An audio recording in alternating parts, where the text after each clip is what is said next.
Assalamualaikum rekan-rekan desa, bertemu kembali dengan podcast DPMD Provinsi Jawa Barat, Gadis Desa, Gagasan dan Diskusi Mengenai Desa. Kali ini Gadis Desa berkolaborasi dengan P3PD Kemendagri Provinsi Jawa Barat, yaitu Regional Management Consultant, untuk membahas beberapa hal. Nah, P3PD itu adalah program penguatan pemerintahan dan pembangunan desa yang berfokus kepada penguatan aparatur desa dan kelembagaan pemerintahan desa dari Kementerian Dalam Negeri. Podcast kali ini kita akan membahas tentang LMS atau Learning Management System. Makhluk apa ya ini? Bapak Ibu, rekan-rekan desa, kita akan bahas ini semua bersama narasumber yang sangat kompeten. Bapak-bapak, selamat datang di sini. Iya, telah hadir bersama kami para narasumber. Yang pertama ada Bapak Nandang Rasadi. Selamat siang Bapak. Beliau adalah Kabid Bina Desa sekaligus adalah PIC dari P3PD Provinsi Jawa Barat ya Bapak ya. Kemudian yang kedua telah hadir juga bersama kita Bapak Hadian Supriyatna ya Pak. Ya, Assalamualaikum. Waalaikumsalam. Beliau adalah Kepala Desa Cibiruetan, Kecamatan Cileunyi ya Pak ya, betul ya? Bandung. Iya, tidak ada yang tidak kenal sama beliau ya. Iya, dan juga kita didampingi oleh Bapak Yudi Nur Alim ya. Beliau adalah pengelola monitoring dan evaluasi penyelenggaraan Pemdes, sekaligus beliau adalah admin provinsi ya Pak untuk LMS ya. Iya. Bapak-bapak, untuk yang pertama ini saya akan bertanya dulu kepada Bapak Kabid ya Pak ya, sekaligus PIC dari P3PD ini. Di pelatihan kemarin Pak, kan banyak sekali nih kita dengar desa ayo daftar LMS, kemudian juga dari kementerian juga mengajak-ngajak tentang LMS ya. Tapi sepertinya nih Pak, belum semuanya juga paham apa sih LMS Pamong Desa itu. Boleh nggak Pak bikin sedikit clue gitu, secara sederhananya apa sih LMS Pamong Desa Kemendagri itu? Ya, terima kasih Bu Mumsi. Ini tadi seperti yang tadi disampaikan oleh Bu Mumsi bahwa LMS ini makhluk gaib ya, tidak kelihatan nih, tidak tetap buka secara langsung. Jadi kalau boleh saya sampaikan nih Bapak dan Ibu, LMS itu adalah Pamong Desa yang merupakan platform yang digunakan untuk mengelola, menyampaikan dan melacak pelatihan, baik itu secara daring online yang ditujukan kepada aparatur desa dan pengurus kepala desa dengan metode pembelajaran terjadwal dan belajar mandiri. Artinya ini adalah kepanjangan dari atau kelanjutan dari pelatihan P3PD tatap muka. Iya betul Pak. Tapi kan sudah ada nih Pak ya. Kemarin sudah ada pelatihan tatap muka bahkan dari 2023 sampai 2024 kemudian dilanjutkan. Kenapa sih masih harus ada LMS Pamong Desa ini Pak? Nah, memang LMS Pamong Desa ini perlu diteruskan karena memang kalau kita mengingatkan kepada seorang itu memang harus terus berlanjut. Di antaranya memang ini merupakan suatu kebutuhan yang sangat penting untuk peningkatan kapasitas. Dan kenapa ini harus berbasis LMS? Karena memang yang pertama mungkin banyak aparatur desa dalam suatu desa yang semuanya tentu perlu peningkatan kapasitas atau replacement terhadap pengetahuan mereka. Yang keduanya adalah kapasitas aparatur desa yang berbeda-beda yang tentu perlu juga distandarisasi artinya disamakan. Yang lainnya perlunya pemahaman terhadap regulasi, kebijakan maupun pedoman. Dan ini tentunya nantinya mendorong inovasi dalam tata kelola pemerintahan desa. Demikian pula banyaknya dinamika pergantian aparatur desa dan pengurus kelurahan desa yang diharapkan dapat lebih menjangkau program LSM ini ke seluruh pelosok desa. Jadi nantinya tidak ada juga desa yang merasa itu kenapa dipanggil kita tidak. Kalau dengan ini mungkin bisa terjangkau lah seluruh pelosok. Walaupun memang ada beberapa kendala juga masalah internet dan sebagainya, tapi itu saya kira bisa diatasi juga. Iya. Mungkin karena yang diundang itu hanya 4 orang ya Pak ya, sementara yang ditinggalkannya lebih banyak lagi ya Pak. Iya betul Pak. Iya Pak, kalau Pak secara tujuannya itu Pak, LMS Pamong Desa ini seperti apa sih, bagaimana gitu cakupannya, jangkauannya? Tujuan umumnya sebetulnya ini membangun sistem pembelajaran yang lebih efektif dan efisien sebetulnya. Ya dikarenakan tadi lah pemerintah juga mungkin masih banyak kebutuhan untuk anggaran yang lain, tapi dengan sistem LMS ini bisa lebih efisien dan berkelanjutan dalam rangka peningkatan kapasitas aparatur desa dan pengurus kelembagaan desa. Tentunya dengan melalui metode yang tepat dan berbasis kompetensi. Serta ini tadi sekali lagi saya sampaikan bahwasanya ini bisa menjangkau seluruh desa di Indonesia. Iya. Itu sungguh tujuan yang sangat mulia ya Pak ya, supaya semuanya orang juga bukan hanya kepala desa, BPD, kemudian ketua PKK kemarin dan Sekdes ya yang diundang yang pintar saja, tapi juga semua yang ada di desa. Iya. LKD yang ada di desa. Nah betul Bapak. Tadi kita sudah mendengarkan ya mungkin dari sisi pemerintahannya, tetapi juga kita juga perlu nih nanya sama yang langsung mempraktekkan LMS-nya nanti ya. Ya Pak Hadian ya. Bapak itu Kepala Desa Ciburu Wetan ini Pak Hadian, bagaimana sih Pak tadi yang disampaikan oleh Pak Kabid tentang tujuan baik LMS ya, bahwa LMS juga ingin mencakup kepada seluruh aparatur desa dan kelembagaan desa. Tetapi bagaimana kesiapan desa sendiri, infrastrukturnya Pak dan lain sebagainya di desa seperti apa Pak untuk LMS ini? Baik, terima kasih Mbak Msi, Pak Kabid dan Pak Edo ya. Izin menyampaikan. Pada prinsipnya desa merespon baik adanya program Learning Management System karena penguatan kapasitas individu, aparatur dan lembaga desa ini sebuah keniscayaan ya. Regulasi terus berkembang, kemudian Kemendagri, kementerian-kementerian lain juga banyak menurunkan panduan-panduan teknis operasional untuk meningkatkan performa tata kelola pemerintah desa, sehingga peningkatan kapasitas dan sekarang ada support melalui LMS bagi desa ini adalah sebuah hal yang mencerahkan, artinya hal yang sangat disambut positif. Nah, kesiapannya adalah sebenarnya bagaimana para kepala desa memotivasi perangkat ya. Kemarin kita ikut pelatihan tatap muka, Sekdes, Ibu PKK dan karena jangkauan penyelenggaraan, pembiayaan dan lain-lain mungkin baru Sekdes yang tatap muka. Ya, nanti Kaur dan Kasih kalau kami Ciburu Wetan sudah siap dan sudah mendaftarkan. Kaur Kasih di LMS bahkan tidak hanya yang ditargetkan Kaur Keuangan Perencanaan dan LPM, tapi seluruh Kaur. Nah, kesiapannya tentu apa yang harus disiapkan? Ya, desa menyiapkan dukungan piranti. Pertama, kami secara perangkat pendukung kita sudah memfasilitasi masing-masing Kaur Kasih dengan laptop yang spesifikasinya bisa diandalkan baik untuk penunjang pekerjaan untuk lain-lain. Kemudian desa kita kan diberikan ruang ya di belanja desa itu di bidang perhubungan informatika, kemudian di ADD juga kita bisa belanja langganan untuk jejaring dan lain-lainnya. Jadi kita menguatkan kapasitas bandwidth, internetnya harus siap.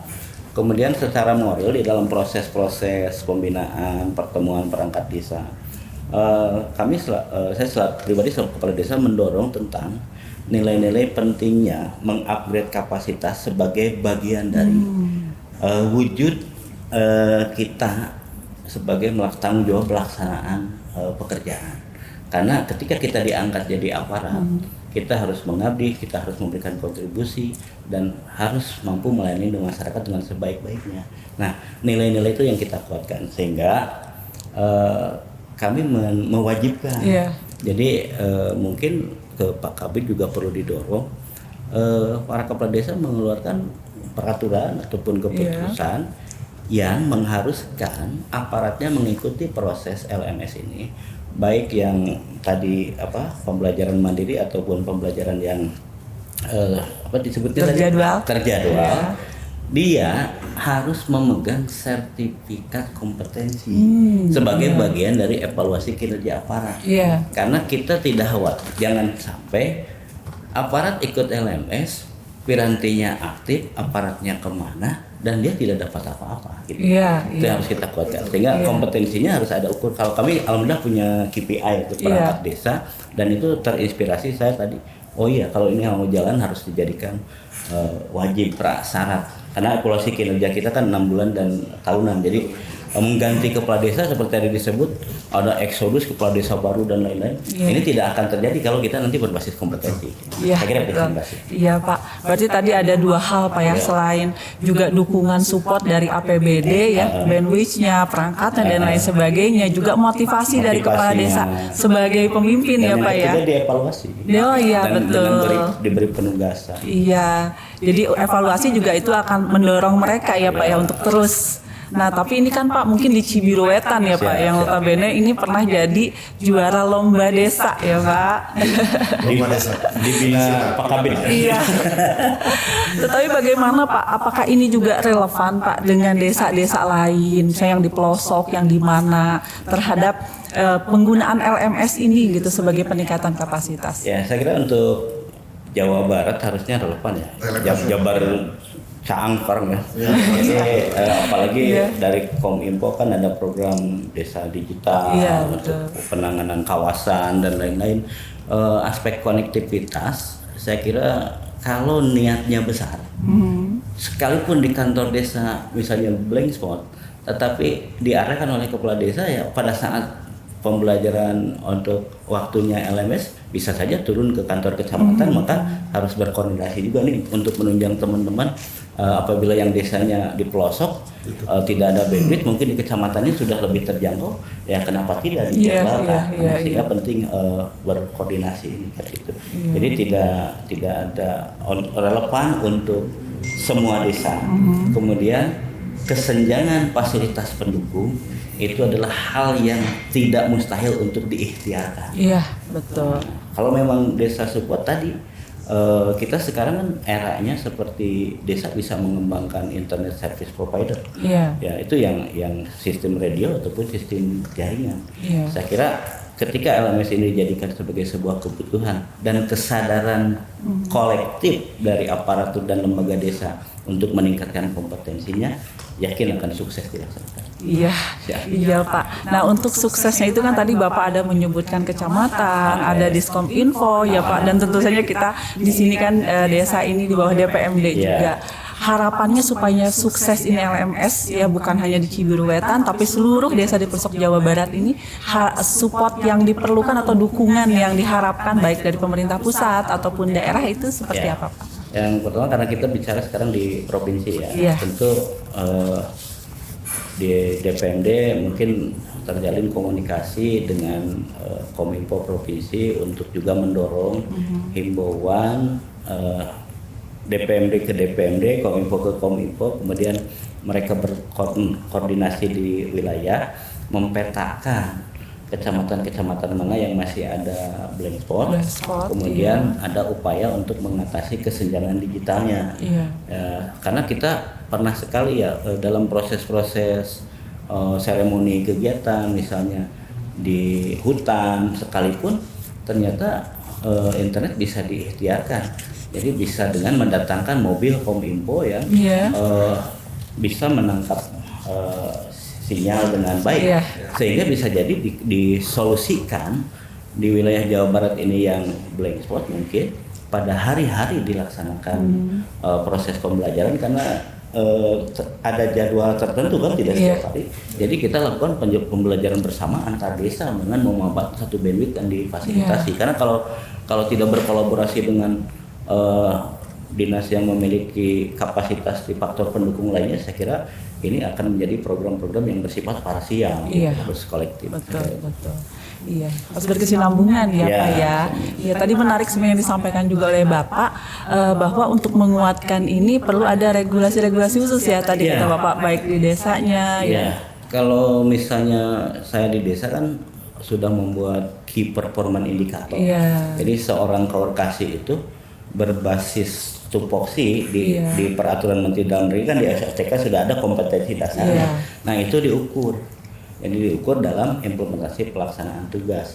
Nah, kemampuan untuk meningkatkan kompetensi itu bagian dari evaluasi. Sehingga selain KPI, kita buatkan dari keputusan kepala desa tentang ketentuan, misal apapun itu, tetapi intinya mengatur tentang kewajiban pamong desa dan lembaga desa menuntaskan pendidikan LMS sampai bersertifikat. Sebagai syarat. Sehingga nanti kalaupun kita mengganti perangkat yang tidak bisa kita bina, Iya. sudah kompetensinya tidak meningkat, terus dia tidak kompeten, tidak punya motivasi untuk meningkatkan pendidikan, ya sudah, baru kita dapat evaluasi. Iya. Digugat dimanapun kepala desa tidak akan dikalahkan. Tapi kalau ujung-ujung mengganti karena kita gerbong tim sukses dan lain-lain, Iya, itu banyak contoh kalah di pengadilan kan gitu, seperti itu. Tapi perlu juga ya Pak regulasi ini ada di tingkat daerah gitu. Saya kira nggak perlu, karena itu bagian dari bagaimana para kepala desa menjabarkan dan menjadikan LMS ini sebagai Kebutuhan, sebuah ya. kebutuhan dan kewajiban. Iya. Karena budaya masyarakat kita mungkin masih harus didorong ya. Iya. Nah, kalau sekedar diminta untuk berinisiatif, sadar diri, mungkin dia berpikir, oh saya tidak ikut LMS, toh penghasilan tetap kepala desa zaman sekarang Iya. segitu-gitu aja. Iya, Nah, iya. apa bedanya dengan ikut LMS? Nah, tapi kalau itu dijadikan prasyarat untuk evaluasi kinerja, Iya. kan bagi kepala desa ada banyak hal yang bisa dilakukan. Pertama, melakukan demosi. Iya. Ketika dia tidak meningkat komitmennya, itu menggeser posisinya atau dia tetap dijadikan kaorkasi. Iya. Yang ketiga, kalau sudah tidak bisa dibina, ya tentu diberhentikan karena dianggap tidak mampu lagi menjalankan tugas sebagai aparatur desa. Harus ada keberanian seperti itu. Iya, Bapak. Terima kasih Bapak. Tadi masukannya nanti kita coba rekam ya Bapak ya sebagai kelanjutan kesuksesan LMS ke depan. Nah tadi Bapak kan nyampein tuh bagaimana supaya terdorong nih Kang ya. Kita langsung tanyain ke teknisnya ya, ke admin provinsi nih, Kang Yudi atau Kang Idu ya Kang ya biasa disebutnya. Kang Idu ini sebagai admin provinsi boleh nggak disampaikan nih ke desa, ke kita semua, manfaatnya apa sih ikutan LMS?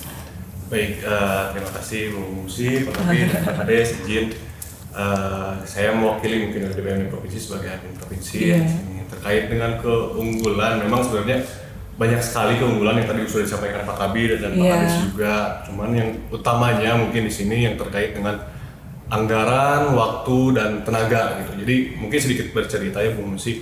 Kemarin bulan Mei kemarin DPRD Provinsi mengadakan kegiatan Akademi Desa Juara Iya. Bu Musi. Jadi di salah satu pesertanya tuh ada di di daerah Jampang yang harus kita kegiatan di BPSDM Provinsi Jawa Barat dan memang perlu akses kurang lebih 10 sampai 12 jam untuk dari desa sampai ke BPSDM provinsi gitu ya. Iya. Nah kan balik lagi tadi yang disampaikan Pak Kades gitu. Kalau misalkan desanya sudah niat mau jauh atau misalkan gak ada internet juga tetap dilaksanakan kan. Iya. Tapi balik lagi kalau misalkan DPMD provinsi sebagai penyelenggara pembinaan gitu ya. Kita kan ada penyelenggara pembinaan gitu. Gak tega gitu ngelihat desa harus jauh-jauh gitu ya dari pelosok untuk mengakses hanya untuk ingin belajar gitu Iya. ya, seperti itu. Nah dengan adanya LMS Pamong Desa ini tuh ya desa gak harus jauh-jauh dari 10 jam, Iya. 12 jam gitu, cukup di desanya membuka laptop, buka komputer udah bisa melaksanakan pembelajaran seperti itu. Kemudian keuntungannya lagi sih yang ini bukan hanya untuk desa sih, tapi untuk pemerintah daerah, untuk pemerintah provinsi atau kabupaten, informasi Bu, karena sampai saat ini gitu ya terkait regulasi atau kebijakan atau apapun itu informasinya kita kebanyakan tuh via media sosial, Instagram dari apa ya dari Kemendagri atau Kemendes gitu, atau biasanya kayak kemarin contohnya revisi undang-undang Iya. kita kan via WA gitu ya, di share dan lain-lain, atau kebijakan seperti sebelumnya kayak ada di pas COVID gitu ya, Iya. kebijakan di desa harus seperti Iya, itu iya, kan iya. via dari provinsi, pemerintah pusat, provinsi, kabupaten ke desa gitu. Iya. Jadi via WA. Iya. Nah kalau misalkan sekarang keuntungan buat desa atau provinsi atau kabupaten itu kita nggak harus akses nunggu-nunggu dari pusat Iya, gitu. Jadi iya. ketika pusat mengeluarkan di aplikasi Pamong Desa, dari desa juga udah bisa mengakses Iya. gitu informasi itu. Berarti Jadi, memutus rantai memutus ya, rantai, betul, ya, betul. memendekkan Iya. gitu ya. Kalau misalkan Iya. disebut keuntungan sangat banyak sekali gitu dari Iya. mulai dari aksesibilitas Iya. atau informasi itu gitu bisa Iya. tersampaikan lebih cepat. Iya. Ya, supaya nih rekan-rekan desa tambah penasaran lagi sama LMS, tambah pengen tahu tentang LMS, ada apa saja sih di LMS itu Kang Yudi? Oke, kalau untuk terkait fitur-fiturnya sih sangat banyak ya, Iya. sangat banyak gitu. Yang mungkin ini yang seingat saya terkait dengan ya pelatihan tadi yang disinggung, pelatihan baik itu sinkronus atau asinkronus, kemudian regulasi juga. Kita kan ya saya juga kalau misalkan melihat regulasi kan pasti secara manual kita di Google ya. Misalkan tentang kode desa, berbeda berapa gitu dan lain-lain. Ini di Pamong Desa sudah tersedia gitu regulasi-regulasi yang ada kaitannya tentang desa. Kemudian materi-materi, modul-modul. Ya saya mungkin curhat sedikit ya sebagai staf di DPMD Provinsi kan sering oleh pimpinan coba carikan bahan tentang kerjasama desa dan pihak ketiga seperti apa, atau misalkan bahan tentang penyusunan perda seperti apa, kan pasti Google ya kita sebagai orang yang belum tahu gitu sebelumnya. Tapi dengan adanya LMS Pamong Desa ini tuh modul-modul dan materi-materi regulasi itu sudah ada Bu, jadi kita harus searching sana sini dan ini memang sudah terkurasi kan, karena yang mengeluarkan adalah dari Kemendagri seperti itu. Seperti perpustakaan digital gitu ya. Perpustakaan digital seperti itu. Terus kemudian ada video tutorial juga nanti mungkin yang balas baca modul, yang balas baca regulasi gitu. Nanti ada video-videonya jadi dijelaskan di video itu dan masih banyak sih sebenarnya kalau untuk ininya, cuman yang mungkin yang pokok-pokoknya itu seperti supaya daftar ini ya Kang ya. Jadi ayo. Tadi nih kita dengar nih dari Bapak ada bilang terjadwal, ada bilang mandiri, asinkronus ya. Ini mungkin belum pada paham nih Kang. Maksudnya itu apa sih? Jadi kalau misalkan untuk pelatihan itu memang kita dari Kemendagri untuk tahun ini memang ada sinkronus dan asinkronus gitu. Jadi kalau untuk simpelnya sih ya, kalau sinkronus asinkronus mungkin asing gitu ya. Itu terjadwal dan mandiri. Kalau terjadwal itu memang yang sudah dijadwalkan oleh Kemendagri. Dalam hal ini untuk di Provinsi Jawa Barat untuk tahun ini ada 3.240 desa. Cukup banyak ya. Cukup banyak, betul. Lebih dari setengahnya. Lebih dari setengahnya. Tapi ya itu memang kemarin banyak desa-desa yang tidak terdaftar yang menanyakan gitu kenapa desa saya tidak ada di undangan seperti itu. Memang ya jangan berkecil hati intinya Bu, kalau misalkan ini kan untuk tahun ini ya 3.240 ini LMS ini tuh berkelanjutan gitu, tidak tahun ini saja ya. Jadi buat yang tidak terjadwal bisa belajar mandiri dulu Bu, bisa belajar mandiri dulu. Tapi untuk yang terjadwal mangga ditunggu saja nanti undangannya, ditunggu jadwalnya gitu ya dari Kemendagri. Dan kalau misalkan yang tidak terjadwal ya mungkin ada kesempatannya di tahun depan atau tahun berikutnya. Tapi tetap bisa ikut ya. Tetap bisa ikut. Tetap jadi bisa ikut. yang balik lagi tadi untuk pembelajaran mandirinya ada gitu, untuk regulasi-regulasi dan lain-lain.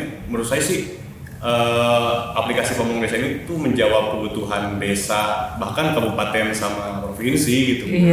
Biar nggak susah-susah googling gitu ya. Kalau saya pribadi gitu ya Bu ya, harapannya kalau misalnya perkembangannya bagus untuk aplikasi Pamong Desa ini tuh bisa kayak Facebook sama Instagramnya jadi medsosnya juga ya. Jadi kan kalau misalkan kita sekarang misalkan contoh Cibiruwetan ingin ingin main atau ke mana gitu ke Sukabumi gitu kan, kalau misalkan cari kontaknya dulu sulit gitu kan. Kalau di Pamong Desa itu misalkan nanti bisa jejaring juga ya. Betul. Menurut saya sih kalau pengembangannya udah baik gitu ya, sekarang respon dari masyarakat, dari pemerintah desanya yang sudah bagus, mungkin Kemendagri-nya nanti bisa menjawab itu. Jadi bikin media sosial buat perangkat desa gitu. Jadi lebih menarik. Nah, supaya tambah banyak yang ikutan ya kan ya. Boleh, siapa saja sih yang boleh ikutan? Kalau untuk yang ikutan semuanya, Bu. Semua jadi, ya. Semua unsur yang ada di desa. Jadi bukan hanya perangkat desa atau aparatur desa, tapi baik lagi LPM juga boleh, gitu. PKK juga boleh. Sampai kelembagaan desanya ya. Boleh gitu. Jadi memang kalau untuk yang di tingkat desa bangga boleh mendaftar gitu ya. Jadi seperti tadi kalau misalkan respon dari desanya sudah bagus, Kemendagri kan bisa mengembangkannya ya lebih cepat gitu ya, karena responnya ternyata baik gitu dari desanya. Langsung aja Kang di-spill gimana sih cara daftar ke LMS Pamong Desa? Oke.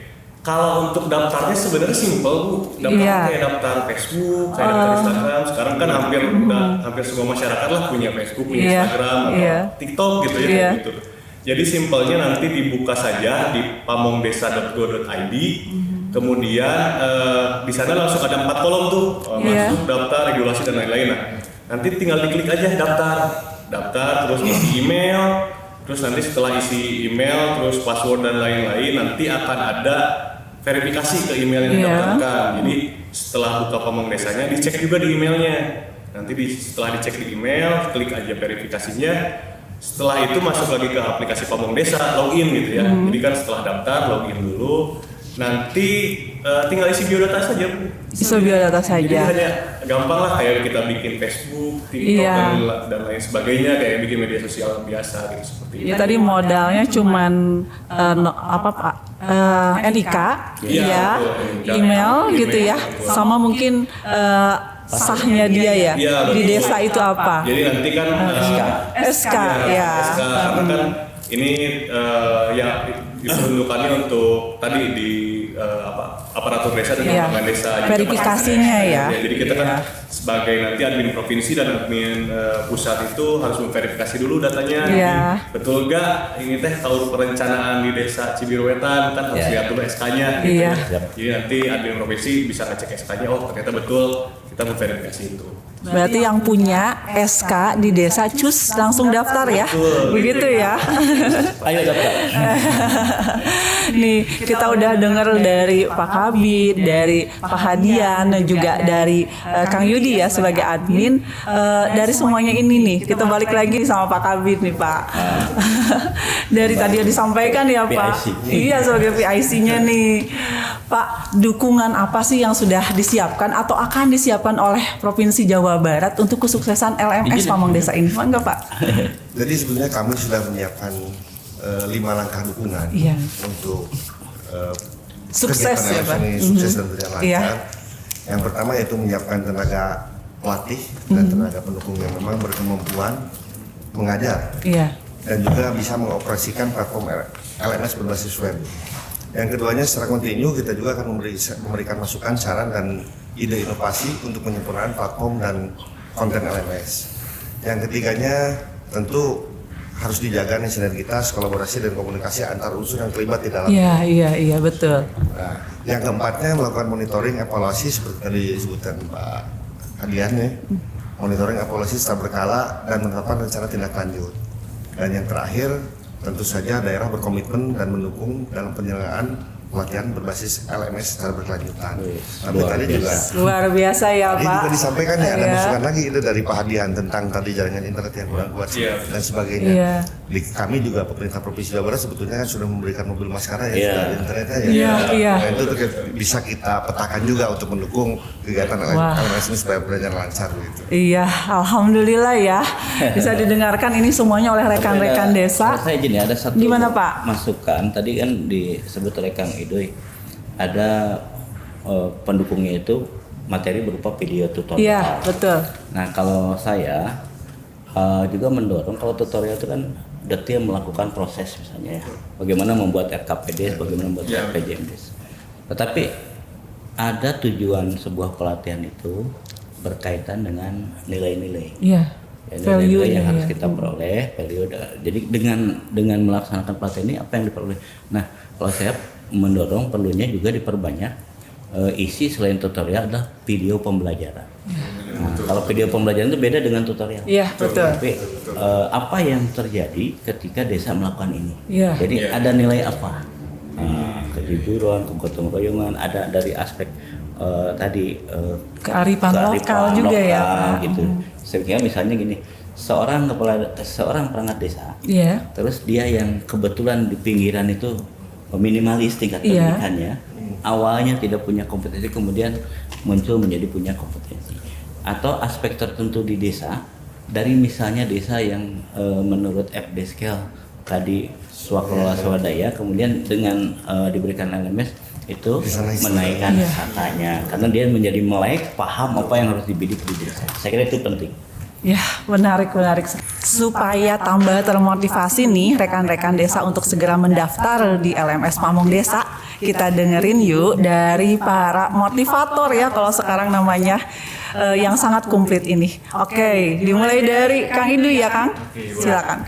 Ya, jadi Bapak Ibu aparatur desa atau pengembangan desa, kami sangat menunggu Bapak Ibu untuk melaksanakan pendaftaran di aplikasi Pamong Desa karena balik lagi seperti yang tadi disampaikan, banyak sekali keunggulan, banyak sekali positifnya untuk desa gitu. Dan apabila ada kesalahan mungkin nanti untuk teknisnya ya, atau apabila ada kesulitan dan lain-lain, boleh menghubungi saya sebagai admin provinsi. Nanti kalau misalkan untuk nomornya bisa menghubungi di kolom komentar mungkin ya, atau nanti di hotline 24 jam Kang ini. Boleh. Saya sampai sekarang sehari Dedikasi, sampai 100 desa yang mengecek. Dedikasi, betul. Ya demi balik lagi untuk pendaftaran ini, kami juga provinsi memang fokus gitu ya untuk pendaftaran ini. Nanti kan setelah pendaftaran bisa kita infokan di aplikasinya gitu, seperti itu. Jadi untuk pendaftaran apabila ada kesulitan, mangga bisa hubungi saya gitu ya. Cara mendaftarnya dan lain-lain pokoknya tentang teknisnya bisa menghubungi saya. Pokoknya disegerakan saja mendaftar gitu, seperti itu. Wah, tuh cepet ya. Supaya lebih ini ya, lebih greget lagi nih dari langsung kepala desa Cibiruwetan. Gimana Pak supaya kepala desa yang lain juga menggerakkan nih aparatur desanya untuk mendaftar? Halo Sobat Desa, para kepala desa, perangkat desa, dan lembaga desa. Untuk memenuhi kebutuhan peningkatan kapasitas, pengetahuan, dan keterampilan dalam rangka menjalankan tugas penyelenggaraan pemerintah desa, ayo segera daftar di LMS. Moa Rugal. Nggak ada ruginya, malah untung ya Pak. Untung. Sekarang kita dengerin nih dari PIC P3PD Kemendagri Provinsi Jawa Barat ya. Mangga Bapak. Baik, teman-teman aparatur pemerintahan desa dan akari desa, mangga segera daftar LMS untuk peningkatan kapasitas aparatur desa, sehingga kita nanti di 2045 ya tentunya bisa menggunakan Jabar Emas. Dan harus diingat bahwasannya Jakarta tidak menyala karena umur besar Jakarta, tapi karena lilin-lilin desa. Nah, untuk menyalakan lilin-lilin desa inilah perlu kita peningkatan kapasitas tentang diri kita sendiri. Untuk itu segera daftar di LMS. Wah, berkobar ya semuanya, cepat untuk daftar di LMS Pamong Desa Kemendagri. Gadis desa. Gadis desa memang CK.